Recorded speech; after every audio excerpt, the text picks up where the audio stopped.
We're here in my house and we're trying to start our Christmas decoration. We're turning our home into a farmhouse style decoration.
So there you have it. Look at this.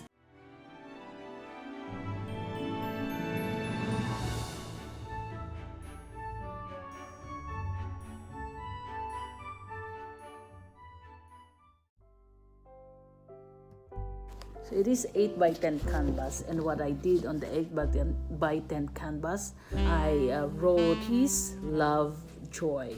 Make it kind of like a gift wrap, and then I made a bow, and then I will attach to this and attach to the wall. It's another DIY Christmas decoration for the wall. Attach it with the glue gun.